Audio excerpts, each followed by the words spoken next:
Эфирда яңалыклар вакыты. Сезнең белән Рамиля Хамидуллина. Исәнмесез? День социального работника каждый раз это такой праздник особый. Бүген социаль хезмәткәрләр һөнәри бәйрәмнәрен билгеләп үтәләр. Бу безнең өчен бик әйбәт, чәчүне тамамладык. Әлмәт районында язгы чәчү кампаниясе төгәлләнде. Әлмәт турнирын без 5 ел көткән булганлыктыр инде. Шәһәрдә беренче мәртәбә Үзәк мәчет кубогына мөселманнар арасында хоккей турниры ничек узды? Бу хакта бүген сөйләрбез.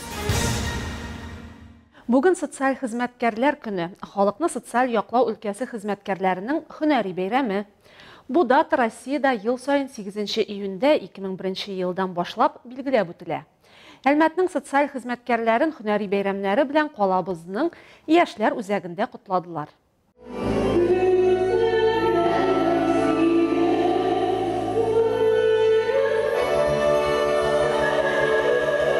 Бүген социаль хезмәткәрләр үзләре игътибар үзәгендә. Эш вакытында бер генә сәгать калса да көнлек эштән аерылып тору теләсә кемгә һәм теләсә кайсы вакытта татый торган бәхет түгел. Шуңа күрә яшьләр үзәгендә концертка килгән бәйрәм сәбәпчеләре мизгелдән файдаланып калырга ашыга.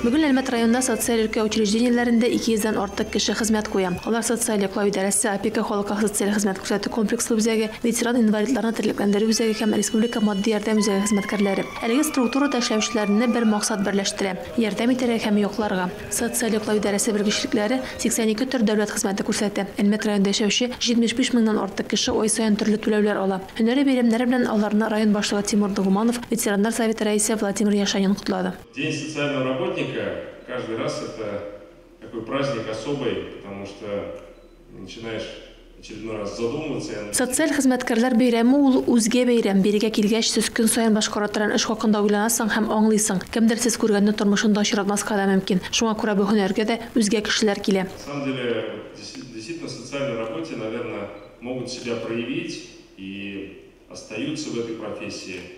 Работают в ней долгие годы только какие-то особенные люди. Тантанада үз эшләрен намуслы башкарган шуның белән шәһәр һәм район үсешенә зур өлеш керткән социаль хезмәткәрләргә район башкарма комитетының рәхмәт хатлары һәм мактау грамоталары тапшырдылар. Радифа Нугманова, Марат Халиуллин, яңалыклар вакыты, Луч Әлмәт телекомпаниясе. Быел республикабызда авыл хуҗалыгы үсешенә 13,3 миллиард сум күләмдә төрле чыганакларда ярдәм бүлеп бирелгән. Шуның 3,8 миллиарды федераль бюджеттан, калганы республикадан. Авыл хуҗалыгы хезмәтчәннәре каршында торган төп бурыч халкыбызны үзебездә җитештерелгән азык-төлек белән җитәрлек күләмдә тәэмин итү. Әлмәт районында да бу максатны истә тотып эш йөртәләр. Бүген чәчү кампаниясе тулысынча диярлек төгәлләнеп, хуҗалыклар азык әзерләү өчен һава торышы киләнүен көтеп торалар. Радифа Нугманова дәвам итә. Әлмәт районы авыл хуҗалыгы хезмәтчәннәре язгы чәчүгә апрельнең урталарында ук төште. Башка еллардан аермалы буларак, быелгы һава торышы эшләрне кыска тотырга мөмкинлек бирмәде. Шулай да яңгырлар туктап торган арада игенчеләр чәчү эшләрен төгәлләп чыкты. Барлыгы 46 мең гектарда бөртекле һәм техник культуралар чәчелде. Яз узын килде, май салкын булды безнең. Бу безнең өчен бик әйбәт, чәчүне тамамладык. Хәзер эшлисе безгә. Майның салкын килүе кортлычларның үрчиме торуына, яңгырлы булуы җирнең ниһаять туклануына китерде ди белгечләр. Шуңа күрә быел узган ел дефицитын капларга өмет бар. Чәчү әйләнешендә 17200 гектар мәйданы техник культуралар били. 1600 гектарда борчак, 1200 гектарда карабыдай, 720 гектарда җитеш чәчелгән. Көннәр ачылуга ук игенчеләр азык әзерләүгә керешәчәк. Яңгырлар туктагач, синажга төшәбез, техника безнең әзер, эш чыгулар җитәрлек. Районда авыл хуҗалыгы предприятиеләрендә 6800 баш мөгезле эритерлек исәпләнә. Аларны кышлату өчен план буенча 40 мең тонна синаж, 15 мең тонна силос һәм 7 мең тонна печән әзерлисе булачак. Якын арада синоптиклар көннең аязуын вәгъдә итә.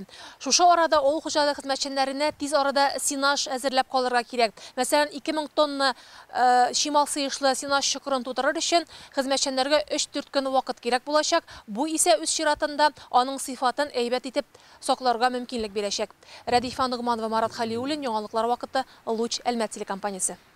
Татар халкының милли бәйрәме Сабан туйны илнең төрле төбәкләрендә үткәрү матур традицияга әверелде. Инде 2нче ел рәттән Азнакай муниципаль районы Самара шәһәрендә Сабан туй бәйрәмендә катнаша. Быел Азнакайлылар зур һәм кызыклы программа белән чыгыш ясадылар.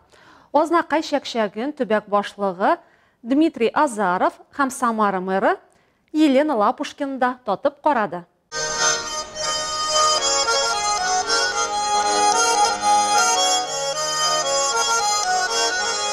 Сабантуй хезмәт һәм дуслык бәйрәме татар халкының милли гореф-гадәтләрен, милли бизәкләрен чагылдырган мондый бәйрәм Самара каласында 34нче мәртәбә уздырыла. Рәхмәт безне Татарстанга, рәхмәт главага, рәхмәт президентыбызга Рөстәм Нургалиевичка.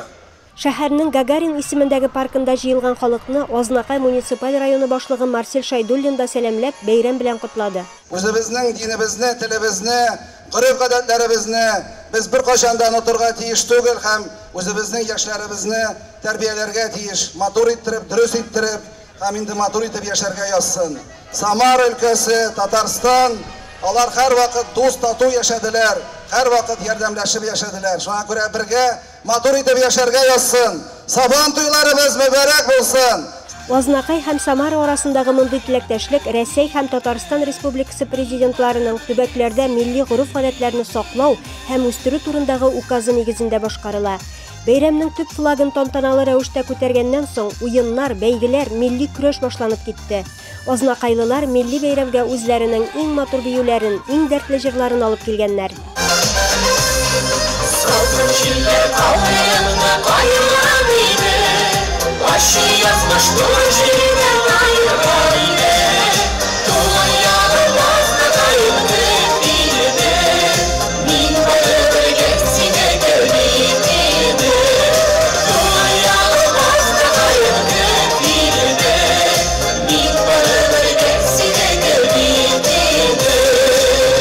Самара дәүләт социаль-педагогик университеты профессоры Ильяс Шакуров кунакларга зур рәхмәт сүзләрен җиткереп, ике арада булган элемтә тагын да ныгыр дип белдерде. Киләсез, шундый зур геплар күрсәтәсез безгә, уеннар күрсәтәсез, концерт программы, чыгышлар ясыйсыз, артистларыбызны карыйбыз.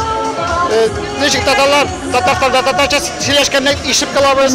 2022 ел Россия халыкларының мәдәни мирасы елы кысаларында узган әлеге бәйрәм биредә яшәүче төрле милләт халкында туган җиргә мәхәббәт, тугрылык хисләрен үстерер. Илмира Шәрифуллина, Рамил Исламов, Рөстәм Акбаров. Яңалыклар вакыты Луш Әлмәт телекомпаниясе. Әлмәт шәһәрендә беренче мәртәбә Ризаддин Фәхреддин исемендәге Үзәк мәчет кубогына мөселманнар арасында хоккей турниры үтте. Боз өстендәге эссе ярышны хезмәттәшебез Энҗе Хасан шында күзәтте. Узган ял көннәрендә Әлмәт районының Абдрахман авылы без сарайында шайба белән хоккей буенча мөселманнар арасында республика күләм турнир үтте. Чараны Әлмәт районы мөхтәсибәте оештырды. Ярышларда 100дән артык спортчы катнашты. Алар республикабызның Арча, Казан, Кукмара, Ярчаллы, Түбән-Кама һәм Әлмәт шәһәреннән иде. Чараның төп максаты хоккей буенча көчле команданы билгеләү генә түгел, ә мөселман спортчылары арасында тәҗрибә уртаклашып, аларны таныштыру һәм дуслаштыру иде. Турнирны Әлмәт районы мөхтәсибәтенең оештыру бүлеге җитәкчесе Марсель Рахимов ачып җибәрде. Ул Әлмәт районы имам мөхтәсибе исеменнән спортчыларны тәбрикләде. Аларга бер-берсенә зыян салмыйнча, гадел, матур уен күрсәтүне теләде. Шулай ук ул Әлмәт муниципаль районы һәм Абдрахман авылы җитәкчелегенә турнирны оештыруда ярдәм иткән өчен рәхмәтләрен җиткерде. Алхамдулилlah, безгә Шафаат Фагразович Тухаудинов, Равиль Шугаепович, Абдрахман авылының теге хуҗасы, алар безгә шундый мөмкинчелек оештырдылар. Безнең мөхтәсиб теге безнең төркемгә булышып, Әлмәт төркеме инде 8 ел шөгыльләнә шул җыелышталар, формаларын алып тырышалар инде. Ярышның беренче минутларыннан ук кискен көрәш башланды. Командалар барысы да җитди әзерлек белән килгәннәрен күрсәтеп, җиңү өчен барлык көчләрен куйдылар. Әлмәт турнирын без 5 ел көткән булганлыктыр инде.